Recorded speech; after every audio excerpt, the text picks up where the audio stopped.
sino que el temor de Dios nace cuando una revelación de Dios nos confronta de una manera tan veraz y tan real que termina cambiando nuestra manera de vivir. Por eso, para recuperar el temor del Señor, no necesitamos enfocarnos en sentir más temor de Dios. Y discúlpame si quizás a lo largo de estas 2 semanas lo que he provocado es que tú estés como queriendo infundirte temor de Dios. Pero el temor de Dios no es algo que tú puedes producir y que tú puedes provocar. Es algo que nace de una experiencia con Dios. Por eso tú y yo debemos, en nuestro tiempo de oración, es importante que le pidamos a Dios: Señor, revélate a mí. Mira, Moisés tuvo tal experiencia con Dios en la zarza que no le bastó, y después le dijo: Dios, revélame tu gloria. Déjame ver tu gloria, déjame ver tu rostro. Porque es una mayor revelación lo que va a traer un mayor temor de Dios sobre nuestra vida. Pero el temor de Dios va a venir a medida de que tú y yo entramos y volvemos a su presencia, contemplamos su santidad, nos arrepentimos y abandonamos nuestro pecado y comenzamos a obedecer en lo cotidiano. ¿Cómo recuperamos algo que hemos perdido? En el mensaje anterior hablamos de cómo se pierde el temor y llegamos a una conclusión importante, que es que el temor de Dios no se pierde de la noche a la mañana, sino que se va perdiendo poco a poco hasta que llega un momento que aquello que no considerábamos que podíamos hacer, ahora vivimos libremente repitiéndolo en nuestra vida. Pero siempre es importante no solamente saber cómo lo perdemos, sino aún más importante es cómo recuperamos el temor de Dios. Familia, tú y yo queremos tener temor de Dios, porque el temor de Dios es la mejor brújula que tú y yo podemos tener para esta vida. Es el temor de Dios lo que nos va a llevar a resolver los más grandes enigmas de esta vida.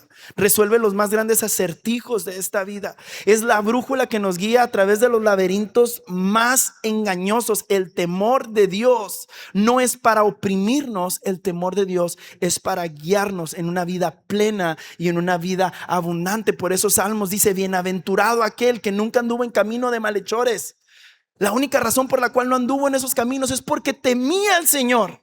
Y por cuanto temía a Dios, no andaba en esos caminos, no andaba con esa raza, no andaba en esos lugares. Y por lo tanto era como un árbol plantado junto a corrientes de agua que da su fruto a tiempo y su hoja no se seca, su hoja no cae. Entonces, ¿cómo recuperamos el temor de Dios?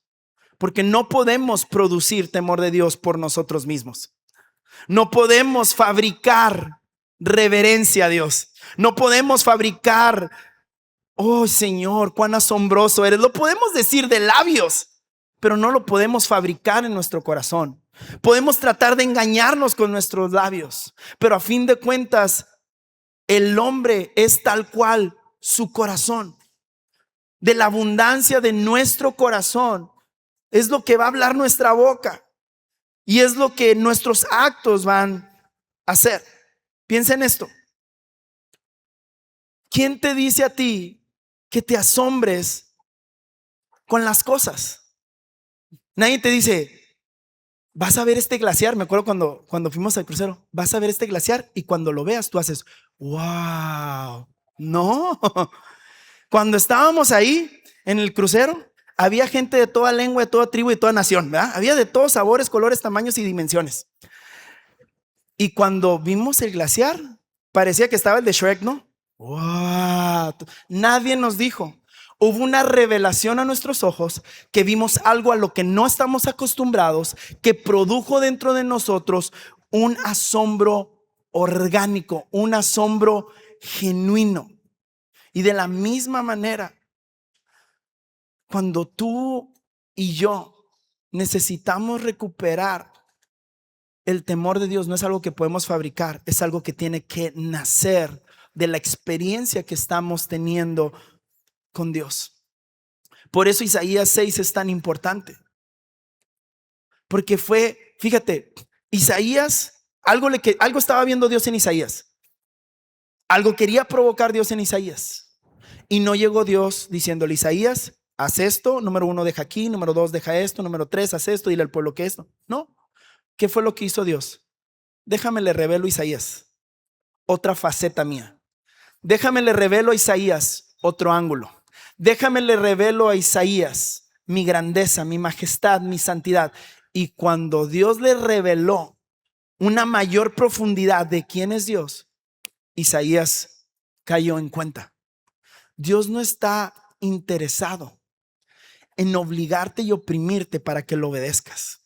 Él quiere que nazca de tu corazón, porque el que le ama obedece sus mandamientos. No obedecemos sus mandamientos para amarlo. El obedecer sus mandamientos es el fruto de amarlo. Isaías no recibió primero una lista de cosas que debía de corregir. Isaías inicia diciendo: vi al Señor en un majestuoso trono. Por eso en ocasiones, y Dios hace algo a tu favor que tú dices: la neta, no me merezco esta bendición. No me merezco que Dios me haya salvado de esta. Dios lo hizo por misericordia a ti, para que tú puedas ver el alcance de su bondad, para que puedas ver el alcance de su grandeza, para que puedas ver el alcance de su misericordia. Pero no es al revés. Isaías primero tuvo una revelación, y esa revelación trajo una convicción que dijo: soy pecador. Dios no le dijo: eres pecador. Dios permitió que Isaías viera algo, y esa revelación, Isaías dijo: soy pecador. Mismo efecto con Pedro en la barca. Cuando Jesús le permitió a Pedro que viera la cantidad de peces, hubo una revelación a Pedro y dijo: aléjate de mí, que soy pecador. Y si continuamos leyendo en Isaías, vamos a poder ver un patrón que Dios le permite a Isaías ver, se le revela, y después Isaías tiene una revelación y dice: soy pecador, todo se ha acabado para mí. Y luego después de eso continuamos y viene una purificación. En el verso 7 dice: tocó mis labios y dijo. ¿Quién? El serafín fue y agarró, como que en el altar había unos carbones encendidos, lo agarra con las tenazas, va y toca los labios de Isaías, que Isaías había dicho: soy de labios impuros. Toca los labios, y esto es lo que dice en el verso 7. ¿Ves? Le dijo el serafín, este carbón te ha tocado los labios, ahora tu culpa ha sido quitada y tus pecados perdonados. Es decir, hubo revelación, hubo revelación, hubo convicción. Después de la convicción hubo un arrepentimiento: soy pecador, Señor. Y después de eso vino una purificación. Y finalmente Dios habla desde el trono y dice: ¿cómo haremos llegar el mensaje a este pueblo? ¿Cómo haremos llegar el mensaje a la humanidad? Y mira lo que provocó en la vida este proceso de Isaías, en el cual hubo una revelación, luego una convicción, un arrepentimiento, una purificación.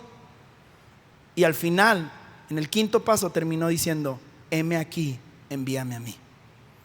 Y eso es lo que termina pasando cuando tú y yo tenemos una verdadera relación con Dios. Este es el proceso, este es un ciclo sin fin, en el cual hay una nueva revelación, porque nunca vamos a vivir en perfección. Hay una nueva revelación, viene una convicción, viene un arrepentimiento, hay una purificación y viene una disposición. Y en esa disposición volvemos a entrar a su presencia, viene una nueva revelación. Eso es lo increíble de Dios, es que tú puedes leer el mismo capítulo todos los días y Dios te revela algo diferente. Tú puedes tener 30 años no solamente conociendo a Dios, sino sirviendo a Dios, y Dios te puede mostrar algo totalmente diferente. Este es Isaías, jefe de jefe, la voz de Dios en el pueblo, y Dios le reveló algo que Isaías no conocía. Y con esa revelación viene una nueva convicción, viene el arrepentimiento, la purificación, luego viene la disposición, y se vuelve un círculo virtuoso en el cual comenzamos a vivir. Yo quiero compartir contigo los pasos hacia el principio. ¿Cómo volvemos hacia el principio? Número 1, vuelve a su presencia. Sé que algunos de estos puntos los tocamos muy ligeramente en la reunión pasada, pero hoy vamos a profundizar en esto. Número 1, vuelve a su presencia. Lo primero que pasó es que Isaías en esta visión se encontró delante de la presencia de Dios, y en la presencia de Dios lo primero que captó su atención no fueron los querubines, no fueron sus alas, no fue el altar. Dice: vi al Señor. Pero fue en la presencia de Dios que Isaías pudo ver a Dios. El temor de Dios, tú y yo lo perdemos cuando nosotros dejamos de ver a Dios. Dios nunca nos deja de ver a nosotros. Dios recorre la tierra en busca de los justos. Dios conoce no solamente lo que haces, Él conoce lo que piensas. Él no solamente conoce lo que hablas, Él conoce lo que piensas. Pero somos nosotros quienes en la vida vamos perdiendo de vista a Dios. Y muchas veces podemos llegar a pensar que la solución para volver a tener temor de Dios es orar más, es más Biblia, es más iglesia, es más servicio. Y aunque todas estas cosas forman parte de la vida cristiana y son importantes, podemos tú y yo convertirlas en actividades religiosas. No hay nada más peligroso que tener una vida de oración, una vida de lectura, una vida de adoración y una vida de servicio ausente del temor de Dios. Créeme que podemos ser sumamente disciplinados en tener nuestro tiempo con Dios y aún así solamente estar cumpliendo con una actividad religiosa. Por eso la pregunta hoy no es cuánto estás haciendo para Dios. La pregunta es cuánto tiempo estás con Dios. Porque sé que quizás en lo que hacemos para Dios, pues a lo mejor no tenemos 10, pero sí andamos como en 9. La verdad, yo doy gracias a Dios porque aquí en la familia Amistad hay gente archi mega requete contra servicial. Está Alejandro Ontiveros. Yo no sé cuántos fines de semana tienes que tú y tu hijo hacen pan, galletas, para que cuando tú compres tu café en Pray y no en Cafenio. En Cafenio no te regalan pan, aquí sí, porque allá no son generosos, aquí sí. Hay gente tan servicial. Los Fimbres, los Fierro, los Flores, los Navarro, y ahí me puedo ir, los Villa, los Elizondo, y puedo decir un sinfín de apellidos. Yo le doy gracias a Dios. Pero la pregunta, familia, no es cuánto estamos haciendo. Esa no es la pregunta más importante. La pregunta más importante, la que cambia nuestra vida y nos libra de quedar descalificados en la carrera, esa descalificación que habló Pablo, dijo: no vaya a ser que yo predicándole a todos quede descalificado. No es cuánto hacemos por Dios, es cuánto estamos con Dios. ¿Cuánto estamos con Él realmente? ¿Qué tan comprometidos estamos con Él? No en servirle, sino con Él, en no entristecer su espíritu, en no apagar al Espíritu Santo en nosotros. Si quieres recuperar el temor de Dios, y créeme que tú quieres, por favor y por tu bien, diría el Jorge, regresa a su presencia. Ahora, cuando hablamos de volver a su presencia, debemos cuidar el por qué estamos volviendo a su presencia. Porque la gran mayoría de nosotros entramos a su presencia con el enfoque equivocado. Entramos a su presencia no para contemplarlo. Isaías, cuando tuvo esta visión, no sacó el pliego petitorio, contempló la grandeza de Dios. Contempló, se dio cuenta de los detalles. Wow, el manto, el borde del manto del Señor llena el templo. Wow, ¿quiénes son estas criaturas que tienen 6 alas, que se tapan los ojos, se cubren los pies y vuelan con 2 y cantan: santo, santo, santo es el Señor de los ejércitos celestiales? La gran mayoría de las veces tú y yo no entramos a su presencia para contemplarlo, seamos honestos. ¿Sabes para qué entramos? Para pedirle. Y a lo mejor tú dices, no, yo no le pido a Dios dinero, yo no le pido a Dios trabajo, pero sí entramos implícitamente para pedirle, quiero sentirte, quiero que me toques.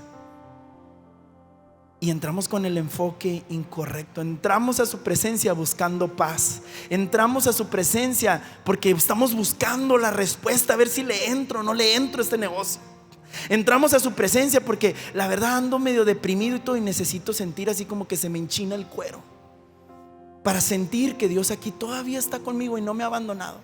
Entramos a su presencia para que, sabes que es que me siento bien cargado, Dios, y tú dices que vengamos a ti los que estamos cansados y cargados, y tú nos darás descanso, que tu yugo es fácil y ligera tu carga. Y entramos con la expectativa de quítame esta carga. Entramos ahí, abrimos la Biblia así como, Dios, ¿a dónde está la palabra que me vas a dar que necesito para hoy? Entramos a su presencia, Señor, necesito un milagro. Es más, no somos tan descarados, entonces pensamos, Señor, te doy gracias. Gracias por este día, Padre, buenos días. Pero aquí traemos en la punta de la lengua, ¿verdad? Estamos cumpliendo con el protocolo, pero estamos desesperados por cumplir con el protocolo para soltarle esto es lo que necesito, buscando experimentar algo sobrenatural. Y mira, ninguna de estas cosas estoy diciendo que sea mala. No estoy diciendo que esto sea malo. Dios nos conoce, Él nos formó. El problema es cuando comienzan a estas cosas a convertirse en el objetivo de nuestra relación con Él. ¿Qué sentiría mi esposa si el único motivo de nuestra relación es lo que yo puedo sacar de ella? Lávame, cuídame a mis hijos, hazme de comer, hazme este favor, tráeme el no sé qué que dejé no sé dónde. ¿Qué sería? No hay un problema. Como cuando los hijos, no, mija, por favor, venme a traer. Los hijos no son para que te traigan, sirven para eso, pero no son el propósito. No hay problema que le pidas. Niñas, a nosotros no, niñas, ayúdenos con Emanuel. No son los papás ellas, y no es su responsabilidad, y nos pueden ayudar, pero ese no es el objetivo. Ese no es la razón. Hoy, familia, tengo una pregunta que sé sincero contigo. ¿Seguirías buscando a Dios aunque nunca volvieras a sentir absolutamente nada? ¿Seguirías levantando oraciones a Dios aunque no volvieras a experimentar su paz? ¿Seguirías adorando aunque no experimentaras algo sobrenatural? Yo no sé ustedes, pero yo los tiempos de alabanza y adoración por eso no me los pierdo. Son la cosa más sobrenatural que podemos experimentar. Las canciones que tú y yo elevamos aquí tienen un efecto sobre nuestra alma que ninguna otra canción que sea dirigida a otra persona pueda provocar. Pero seguirías adorando aun cuando Dios no te permite experimentar los efectos de su presencia cuando lo adoras. Seguirías leyendo su palabra aun cuando no recibieras las respuestas que estás buscando. Seguirías acercándote a Dios aunque Él te dijera no vas a recibir ese milagro. Porque si la respuesta es sí, entonces probablemente estamos comenzando a entender lo que significa buscar a Dios por quien Él es y no por lo que Él puede hacer. Moisés fue un hombre que tuvo tal revelación que cuando Dios les dijo, ¿sabes qué? Moisés, les voy a dar la tierra prometida, les voy a dar todo, pero yo no voy a ir con ustedes. Moisés dijo, no, Señor, si tú no vas a ir con nosotros, mejor ni nos mandes. Nivel de revelación que había tenido Moisés para decir, ni la mejor promesa que podamos recibir esta tierra se puede comparar a tener tu presencia en nuestra vida. David entendía perfectamente esto. Salmo 27:4 dice, una sola cosa le pido al Señor y es lo único que persigo, habitar en la casa del Señor. Cuando dice habitar en la casa del Señor, te recuerdo que la presencia habitaba en el templo, en el arca. Por eso David está pidiendo habitar en la casa del Señor. No porque era la casa del Señor, sino porque la presencia de Dios estaba ahí. Dice, habitar en la casa del Señor todos los días de mi vida. ¿Me están siguiendo en ese verso? Para, ¿me están siguiendo en ese verso? Para, ¿me están siguiendo en ese verso? Para, ¿me están siguiendo en ese verso? Para, ¿me están siguiendo en ese verso? Para, ¿me están siguiendo en ese verso? Para, ¿me están siguiendo en ese verso? para que Dios me quite todos mis problemas, para que Dios me sane de mis enfermedades. Pido habitar en la casa del Señor para que se me enchine el, le iba a decir al revés, se me enchine el cuero, ¿verdad? Pido habitar en la casa del Señor para que prospere todo lo que hago. No, David lo entendía, dijo: para contemplar la hermosura, la santidad, la majestad, la belleza de mi Señor. David entendía todo en la vida.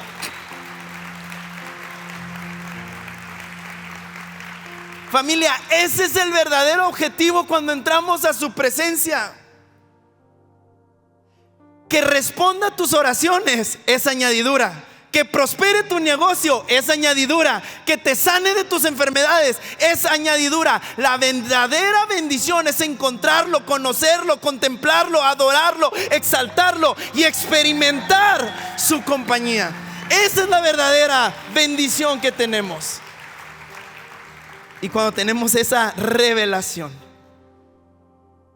todo lo demás viene por añadidura. Por eso Dios te dice: búscame a mí, busca el reino de Dios, y todo lo demás va a ser añadido. Todo lo demás va a ser una reacción sobre tu vida. Y claro que cuando buscamos su presencia, también recibimos los beneficios de su presencia. Yo no estoy diciendo que no, pero no es la prioridad.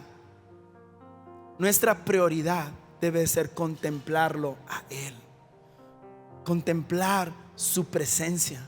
No buscamos su presencia para sentir algo, familia.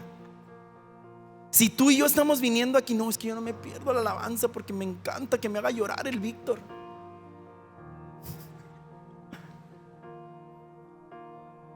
No. Buscamos su presencia para encontrarlo a Él.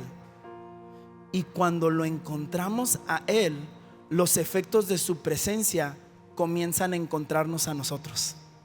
Escucha eso. No buscamos su presencia para sentir algo. Buscamos su presencia para encontrarlo a Él. Y cuando lo encontramos a Él, los efectos de su presencia comienzan a encontrarnos a nosotros. Familia, evita caer en un cristianismo de sentir a Dios.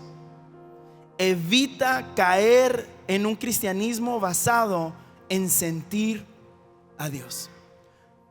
Podemos experimentar profundamente su presencia, sí, pero nuestra fe no depende de nuestras emociones. Dios sigue siendo Dios cuando lo siento y cuando no lo siento.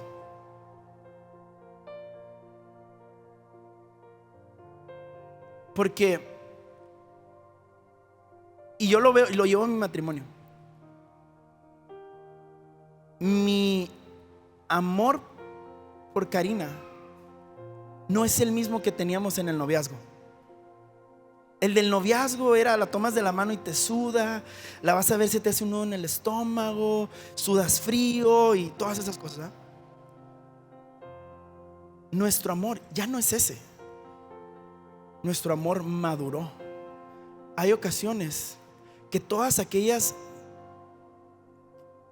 ¿cómo se dice? O sea, esas melosidades que decía, a veces ya no nacen. Y no significa que nuestro amor decreció, simplemente nuestro amor maduró. Cuando me pide que haga algo, a veces no me aflora el amor, pero decido expresarle mi amor haciendo lo que ella necesita, expresando el amor de la manera en la que ella lo necesita. Y nuestra relación con Dios es igual. Evitemos tener una relación con Dios basada en lo que sentimos.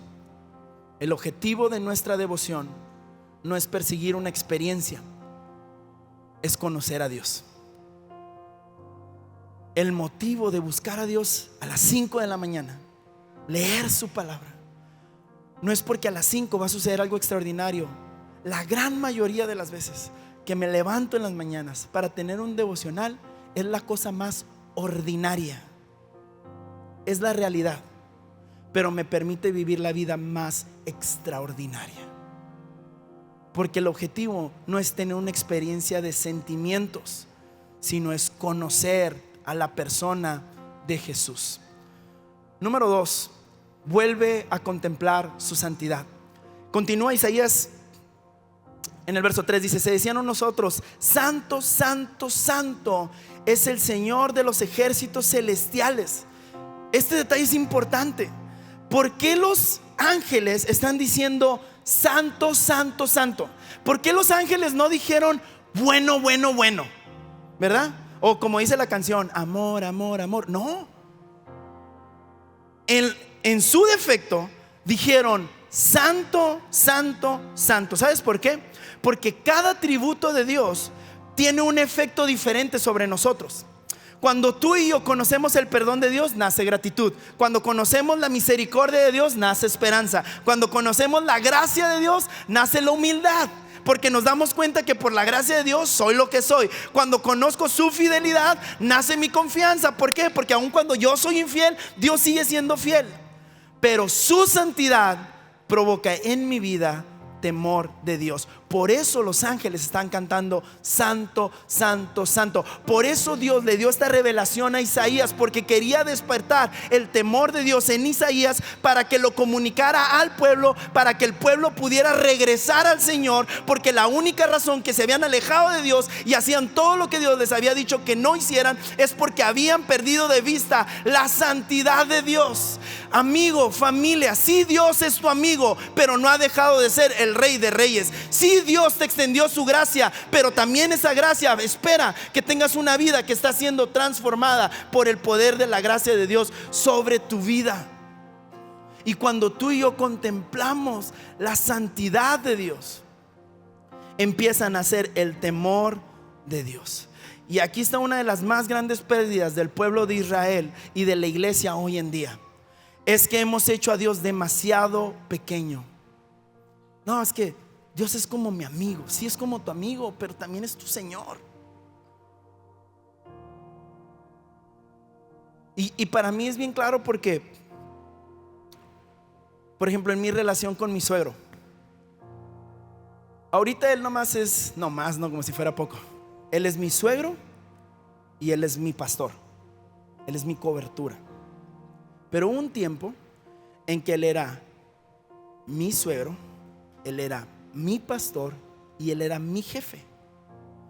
Entonces yo vivía así como los del circo, ¿no? Cambiándome el sombrero. Porque no tratas a tu suegro como tratas a tu jefe. No te diriges a tu jefe como te diriges a tu pastor. Y qué bueno que te consideres amigo de Dios, pero Él no ha dejado de ser tu Señor. Pero cuando tú y yo perdemos, qué difícil es esa dinámica de cambiar el sombrero. Pero cuando yo quiero tratar a mi jefe como mi suegro, las cosas no van a terminar bien. Cuando quiero tratar a mi pastor como mi suegro, las cosas no van a terminar bien. Cuando tú y yo dejamos de ver a Dios como el Rey de Reyes y Señor de Señores, nuestra vida no va a terminar bien. Qué bueno que es tu amado, qué bueno que es tu amigo, pero también es tu Señor. No se trata de hacer cambios en nuestras propias fuerzas. Cuando hablamos del temor de Dios, no pretendo que salgas de aquí así diciendo, oh, ahora sí, ¿verdad?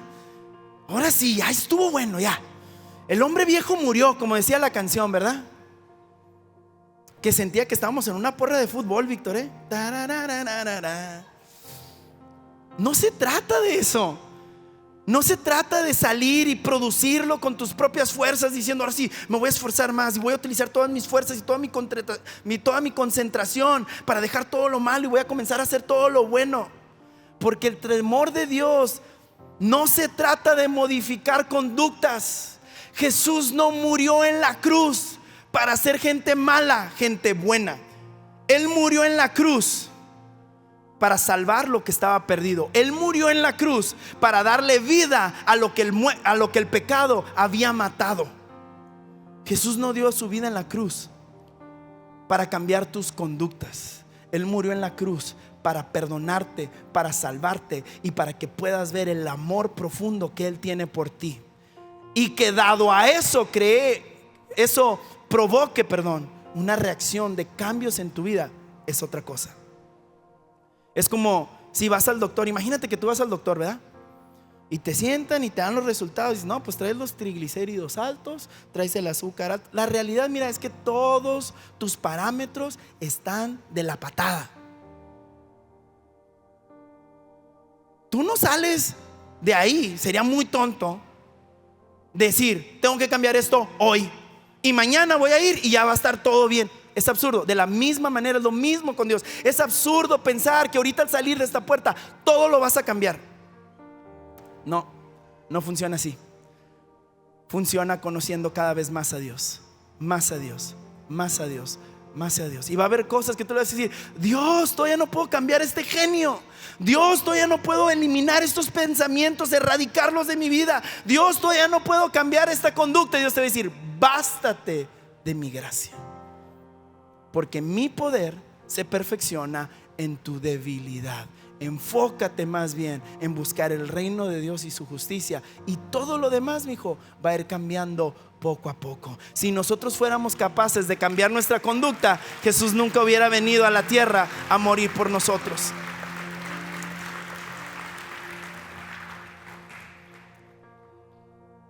Cuando vas al doctor, el diagnóstico no es el tratamiento. El diagnóstico es la evidencia de que necesitas un cambio de comportamiento o de tratamiento. El diagnóstico de la vida de pecado y rotas que llevamos no es el tratamiento. Nuestra vida rota y hecha pedazos es la evidencia de que necesitamos más de Dios en nuestra vida. Quizás después de todo lo que hemos estado hablando y viendo, tu primera reacción fue, tengo que cambiar. Y sí necesitamos cambiar, es cierto. Pero debemos entender algo más importante. Esta conferencia no es para darte una lista de cosas que tienes que cambiar. Esta conferencia es para que nos podamos dar cuenta cuánto más necesitamos de Dios en nuestra vida.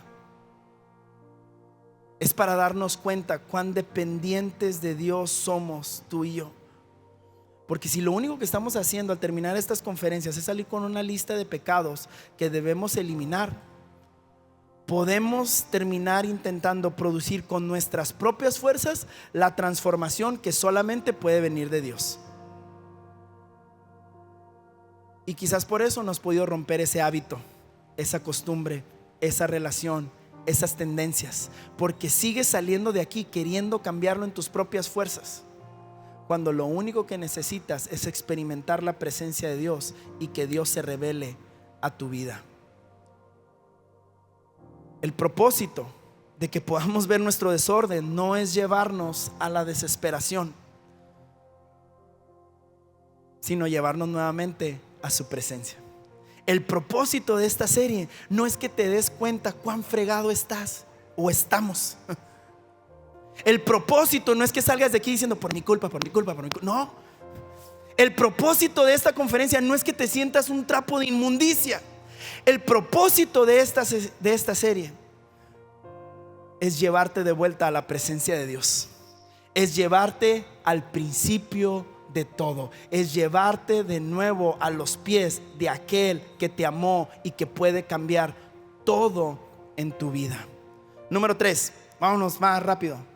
Me quedan 4 minutos en el reloj. Número 3, de la revelación al arrepentimiento. Isaías 6:5 dice: dije, todo se ha acabado para mí, estoy condenado porque soy un pecador, tengo labios impuros. Mira lo que pasó en Isaías.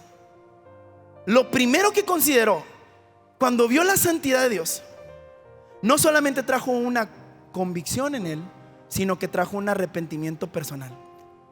Esas personas que andan viendo los pecados de los demás, lo que les hace falta es más revelación de Jesús.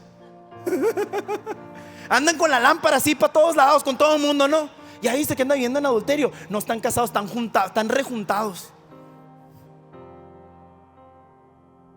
La lámpara va en esta dirección. La Biblia, decía mi mamá, acuérdate que cuando tú le apuntas a uno así, 3 dedos te están apuntando a ti. La Biblia no es para que le des bibliazos al otro. La Biblia es un espejo que te permite ver la condición de tu corazón, la condición de tu alma, la condición de tu espíritu y de tu vida.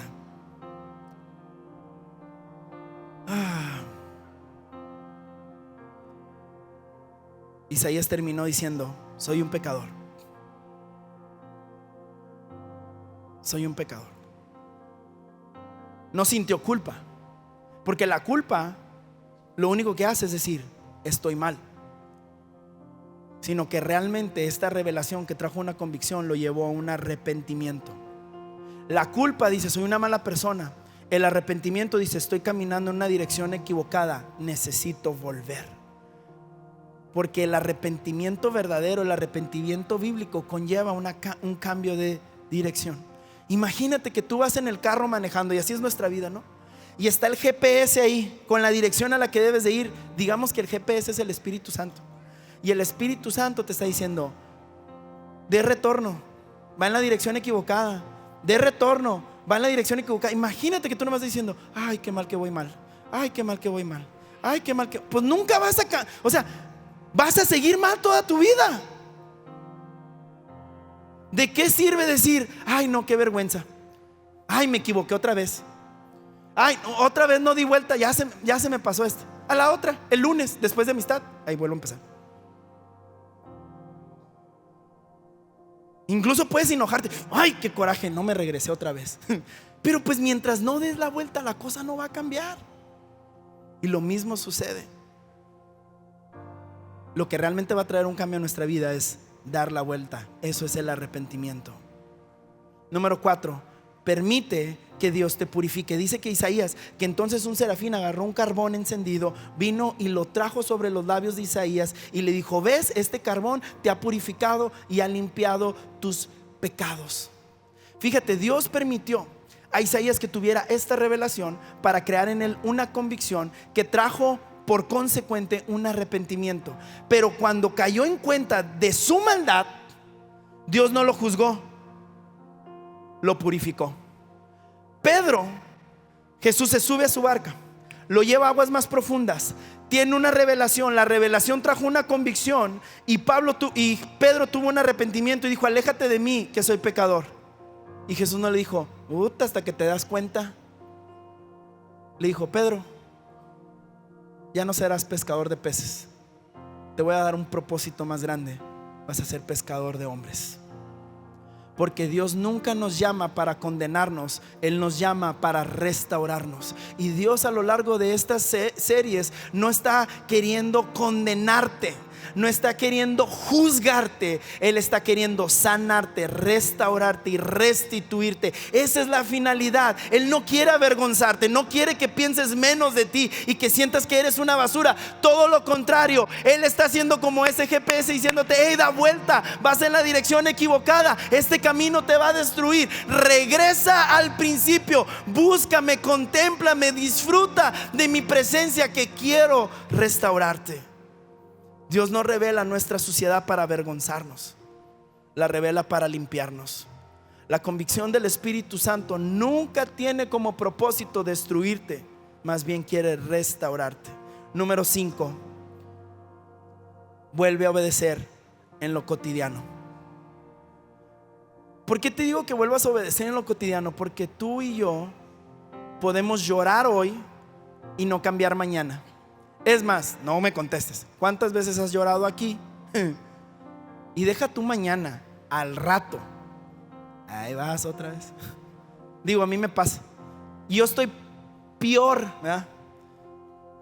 Porque yo te lo predico y luego no lo vivo. ¿Cuántas veces has dicho: no, ya estuvo bueno? Y estás aquí y son lágrimas sinceras, te duele. pero no cambias el lunes. Tienes una experiencia sobrenatural el domingo, poderosa, pero sigues viviendo igual el martes. Porque el temor de Dios se demuestra en las decisiones que tomamos después de la experiencia. Después de la experiencia de Pedro, Pedro dejó la barca, Pedro dejó las redes, dejó su oficio, dejó su vida vieja y dio evidencia de la experiencia a través de una vida rendida a Jesús. Y fue lo mismo que dijo Isaías. Después de que vio esa revelación, la primera pregunta de encomienda que Dios lanzó, Isaías le dijo: hey, Señor, heme aquí, envíame a mí. ¿Quién va a dar este mensaje? Heme aquí, envíame a mí. ¿Quién va a resolver esta necesidad? Heme aquí, envíame a mí. ¿Quién le va a hablar a aquellos que no han escuchado? Heme aquí, envíame a mí. ¿Quién va a ayudar a aquellos que están necesitados? Heme aquí, envíame a mí. ¿Quién les va a hablar a aquellos que trabajan en la FOR? Y dice el de la FOR: heme aquí, envíame a mí. ¿Quién les va a hablar a aquellos niños que están en la escuela? Y el maestro dice: heme aquí, envíame a mí. ¿Quién le va a hablar a esta ciudad? Y dice el funcionario: heme aquí, envíame a mí. Porque ese es el efecto de una persona que vive en el temor del Señor. Ponte de pie, porfa, ya terminé.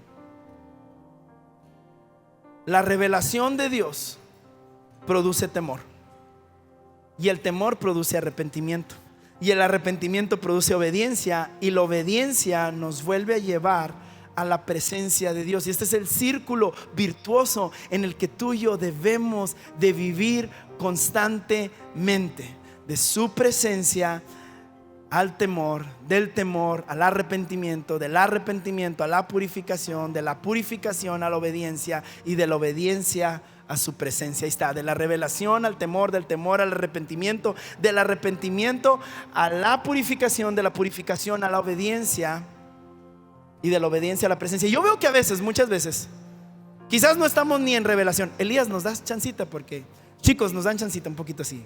Discúlpenme, no sé hasta dónde los permite el cable, pero para que puedan ver. Algunos vivimos a veces ausentes de revelación. Estamos en el cero, en el limbo, venimos, pero no hay relación. Y no hay relación, no hay revelación. Pero luego hay una revelación, y esa revelación dices: necesito, no puedo vivir así. ¿Cómo puedo estar haciendo esto cuando soy el templo de Dios? ¿Cómo puedo estar viviendo de esta manera si la misma presencia de Dios, aquel espíritu que levantó a Jesús entre los muertos, vive dentro de mí? Y entonces viene un arrepentimiento. Pero luego dirían, nos enclochamos ahí, ¿no? Ahí estamos entre el arrepentimiento y la purificación. Nos confesamos, pero no nos arrepentimos, y entonces no vivimos purificados y vivimos en un ciclo vicioso. Y ahí estamos atorados, estancados. Pero finalmente hay una revelación que trae un verdadero temor de Dios, que nos lleva a la confesión y al arrepentimiento. Y ese arrepentimiento permite, porque no fue Isaías el que se purificó. Dios envió al querubín, le dijo: toca sus labios impuros con ese carbón. Y le dijo, y lo purificó, y sus pecados fueron perdonados. Somos incapaces, tú y yo. Es la obra de Dios que nos purifica, y es la obra de Dios lo que nos permite vivir en obediencia. Y esa obediencia nos lleva a su presencia, y su presencia trae una nueva revelación. Esa nueva revelación hace crecer el temor de Dios en nosotros. Ese temor nos hace vivir una vida en constante arrepentimiento, en constante purificación, en constante obediencia, y se vuelve un círculo virtuoso de la vida cristiana, de aquellos que están en su presencia. Quizás hoy, muy probablemente, no necesitas pedirle a Dios que te dé más temor. La oración no es: Señor, dame más temor de ti. Digo, lo puedes pedir, no está mal. No es como que Dios, ay, me lo pediste mal, no te lo voy a dar. Él entiende la intención del corazón, pero de eso te estoy hablando. La intención de nuestro corazón no debe ser que tengamos más temor. La intención de nuestro corazón es que haya una mayor revelación. Señor, revélame, quiero conocerte, quiero entenderte, quiero saber quién tú eres, quiero conocer tus pensamientos, quiero conocerte cada día más, conocer lo que te gusta, conocer lo que anhelas y lo que tú esperas. Porque entonces, cuando estamos con ese corazón que lo busca de todo corazón, cuando realmente lo buscamos de todo corazón, entonces Él permite que lo volvamos a ver, que nos volvamos a maravillar que volvamos a ver la condición de nuestra vida para que seamos purificados y vivir una vida en obediencia. Toda la narrativa de la Biblia tiene esta finalidad, que podamos volver a estar con Él en su presencia. Lo que el pecado nos quitó nos quitó vivir en la presencia de Dios. En Génesis 3, Adán y Eva fueron sacados del Edén, y desde entonces Dios, no la humanidad, Dios ha hecho todo para que podamos volver a estar con Él por la eternidad. Por eso vino Jesús y rasgó el velo de arriba abajo, y gracias a su sacrificio en la cruz, por su gracia, tú y yo tenemos libre acceso ante el trono de la gracia y podemos tener una relación con Él y podemos disfrutar de Él y conocerlo a Él. Tengo unas preguntas para ti.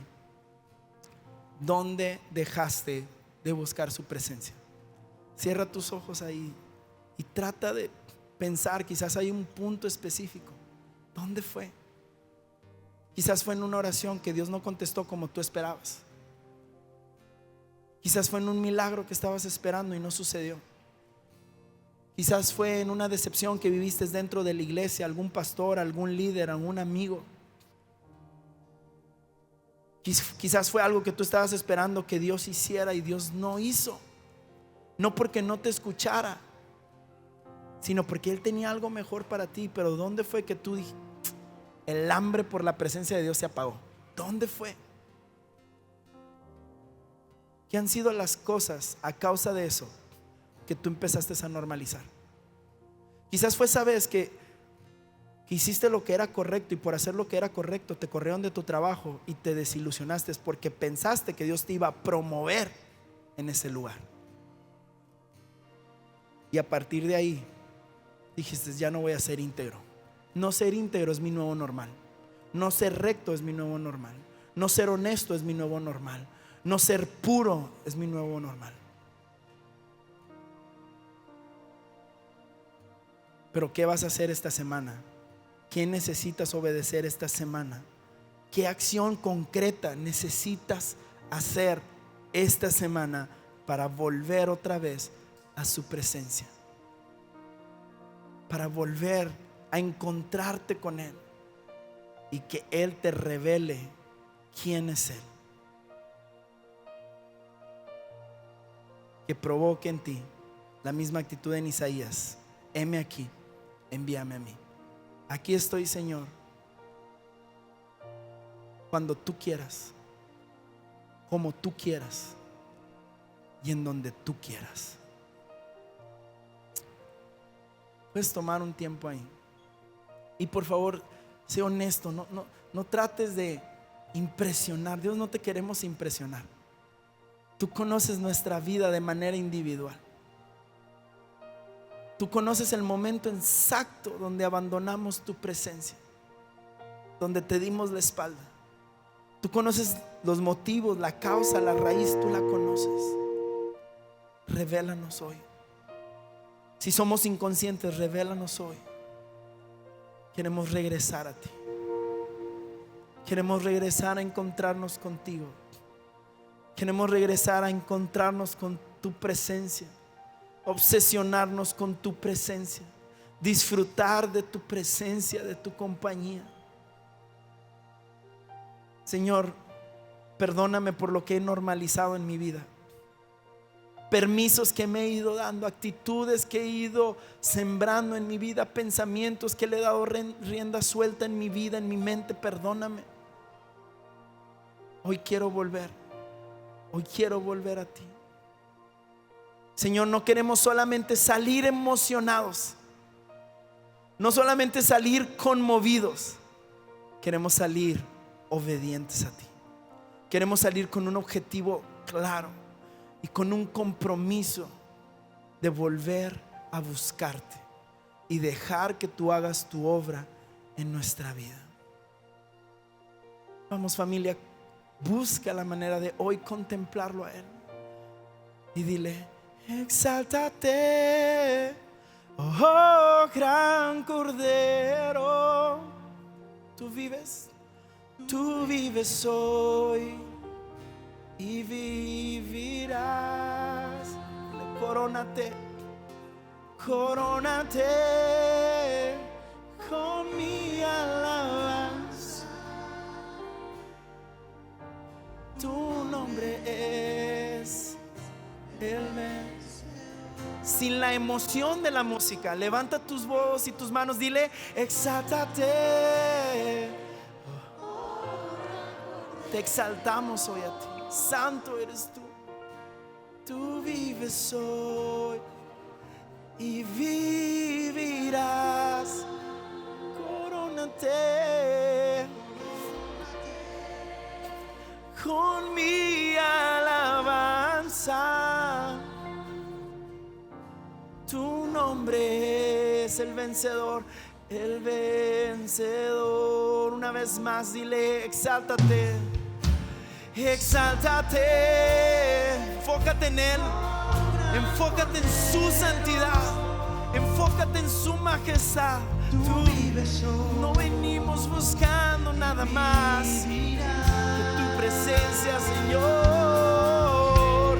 Corónate con nuestra alabanza.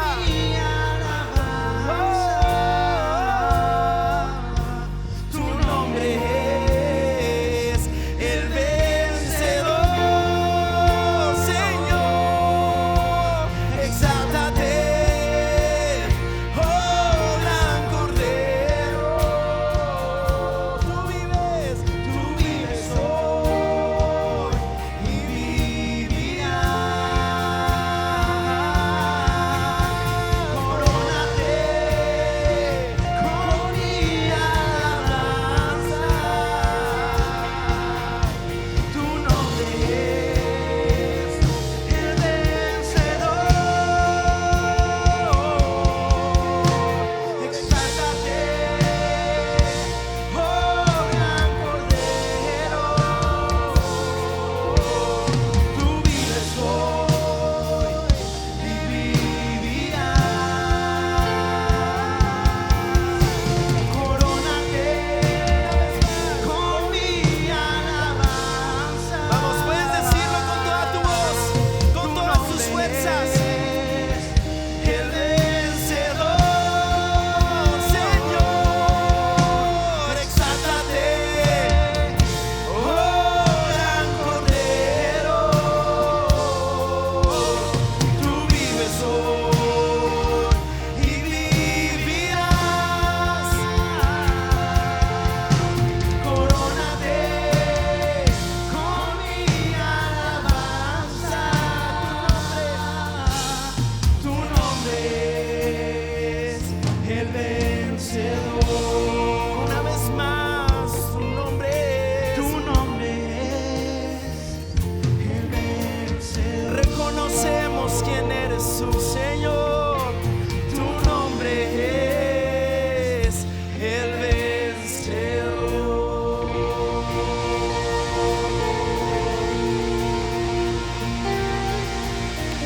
Jesús, te reconocemos.